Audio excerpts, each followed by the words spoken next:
All right, guys, so the WIXWELL's Path event starts tomorrow, and in order to get points, you're going to have to summon champions as well as upgrade those champions. So essentially, it's a summon rush event plus a champion training event. You're not going to get points from fusions or fragment summons.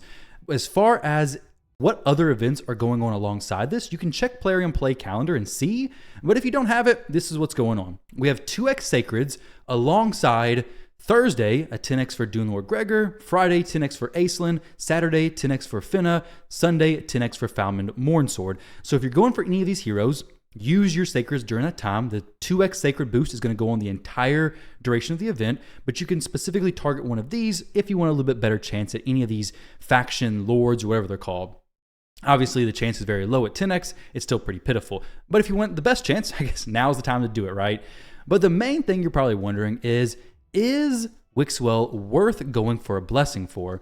The two most popular areas he's being used, I'd say, is Hydra as well as Clan Boss. Clan Boss, I think Brimstone is great. I mean, added damage is always good. But for Hydra, I think Cruelty is going to be the most popular. But for the Yannicka team, it's not really going to do anything. And for a general team, it's going to be relatively successful. I mean, he has an AoE A2 skill. It's going to work on Cruelty, of course. It can get up to the 15% defense ignore for bosses, so it's going to help your team do some more damage overall. Now, when it comes to the pros and cons, Brimstone, unfortunately, isn't great in his kit because his A1 is going to provoke the Head of Decay. You're going to try to keep the provoke up the entire time, and having Brimstone on the Head of Decay is pretty horrible because what's going to happen is the Head of Decay is never going to use an active skill, ideally, and is never going to activate Brimstone. On the flip side, Brimstone is one of the best blessings to have at 5-star, especially if you're somebody without many 5-star Brimstones, because now it's protected. You can use it in Sand Devil, you could use it against Amius, and various different areas with a lot of success, because they can't remove it, and he needs accuracy in his kit anyway, so building with accuracy is no problem, and it's a 60% chance to place. So having Brimstone on a champion, super valuable, but for him specifically in Hydra, I'm not a huge fan of it. Cruelty is probably one of the better ones, but two honorable mentions. One being Faultless Defense, which for Fire Knight is very good. He places AoE increased defense, so it's going to reflect hits back to the Fire Knight. However, this can be used on a champion at 1-star, so you don't need the 5-star blessing for that. The other honorable mention is going to be Phantom Touch. Phantom Touch could help you drop the shields on the Fire Knight a little bit quicker. He does have a double hit A1 plus the counterattack, so he does have some pretty legit value and actually makes sense for Fire Knight if you want to go that route. So he has 5-star blessing options. I don't think, like a damage dealer, any of these options are going to be like completely game changing for him. They're going to be helpful. The stats are going to be nice, getting the extra resistance. If you're going to mischief tank, getting the extra accuracy, all these stats are good. And if you're going to use WIXWELL, then he's probably worth going for. So with that said, what's going to be the best way to prepare for this? So looking at a previous event, very similar to this, was the Elatrion one. With the Elatrion event, if you wanted to get I think it was the champion, it was going to cost about 45,000 typical champion training points if you just went the champion training route. In that event, it was like 106,000 points, but it was essentially 2.5 times champion training points, yada, yada, yada. Doesn't really matter here. So essentially, what you're probably going to be looking at, obviously we don't know anything until tomorrow, but it's going to be probably close to 45,000 champion training points. So if you're somebody who can do that pretty easily, you might be in a good spot. If not, well, you're probably going to have to resort to pulling some shards. So hopefully you're ready for that, which, speaking of, all these events make me think there may be a guaranteed event coming very soon. I looked up when the most recent guaranteed events were, and it seems like the last one was back in March. So we're a few months out. There may be another guaranteed very soon, so keep that in mind. Now, as far as what you can do right now to kind of help yourself out for tomorrow is, one, do your clan boss, try to get some shards from there.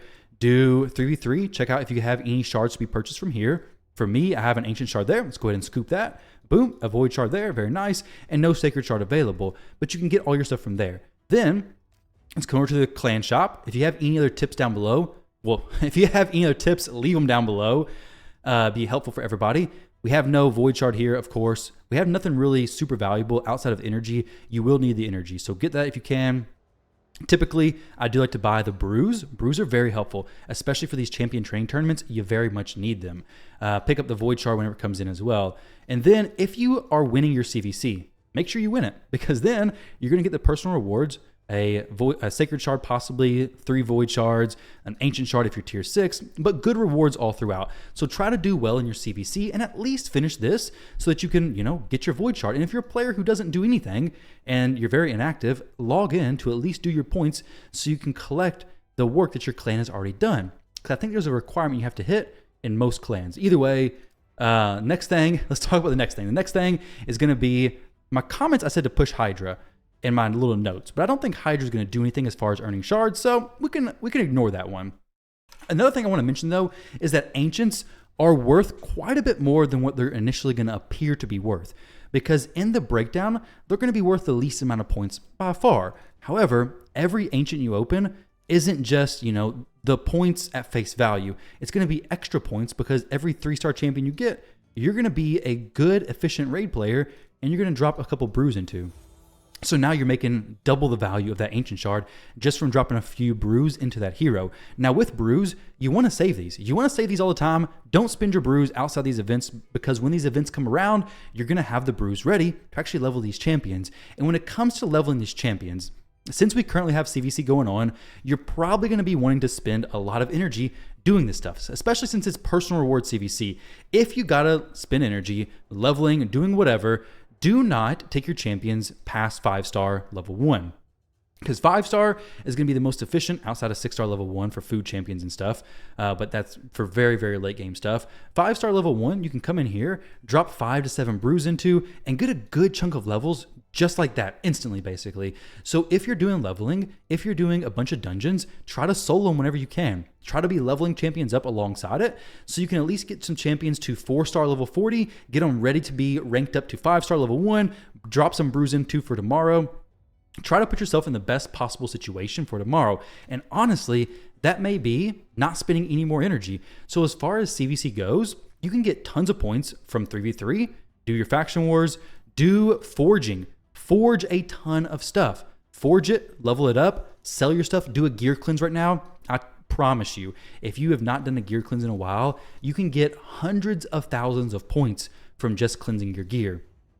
Come in here, forge a bunch of stuff, level it up. I literally got somebody, I think 700,000 points during a gear cleanse on CVC. Like the points you can get from that is absolutely crazy. You just got to start, selling your stuff, leveling it up to 4 to 8 to 12, sell it off, on to the next. You should have a lot of resources saved up. So if you still have to push CVC some, just do that. It's going to be an easy way to set yourself up with plenty of energy for tomorrow. I mean, 10,000 energy is probably what I would hope to have to do this event, maybe even more. But it also depends on how many brews you have. Like I could come in here and do this completely no energy, basically. But if you don't have very many brews, you're going to need more energy.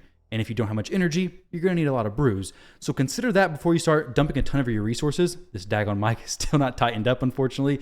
But consider all that before you start dumping a ton of resources into different areas of the game. Like, I wouldn't necessarily recommend doing a ton of spider farming, but you got to weigh out the pros and cons.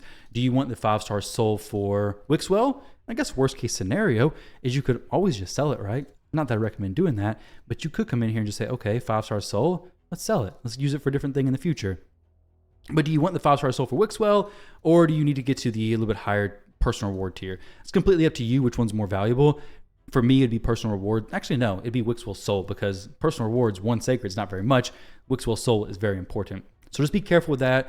Don't waste all your energy, guys. You're going to need quite a bit for the champion training portion. If you got tons of shards saved up, you don't have to worry about anything. If you just have ancients, hope's not all lost, because you can open ancients and level up the champion. So this event tomorrow, I hope is going to be relatively accessible.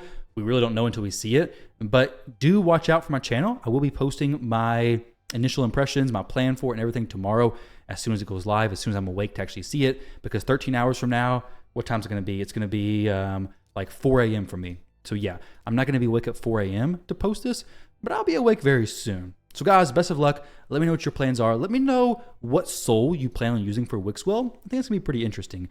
Like I said, I think Brimstone and Cruelty is going to be the 2 most popular. Honorable mentions for Faultless Defense and possibly Phantom Touch. But other than that, he's not a big PvP champion. So the stat boosts may be the biggest thing for you, because getting somebody to be able to Mischief tank as well as place their debuffs is difficult. But having an extra 60 accuracy and extra 60 resistance is pretty massive. So consider going for it just for that if you're going to use WIXWELL. If not, well, best of luck, maybe picking up some sweet rewards throughout this. It looks like on the calendar, we have Immortal Soul Stone, some Eternal Soul Essences, Legendary and Mythical Skill Tomes, as well as a Champion Soul. So guys, best of luck. Thank y'all for watching. Also, if you're interested, I got an AFK Journey channel. I'll leave it linked down below. Go check that out. I'm doing a $100 giveaway when we hit 1,000 subscribers over there. So best of luck. Catch you guys in the next one.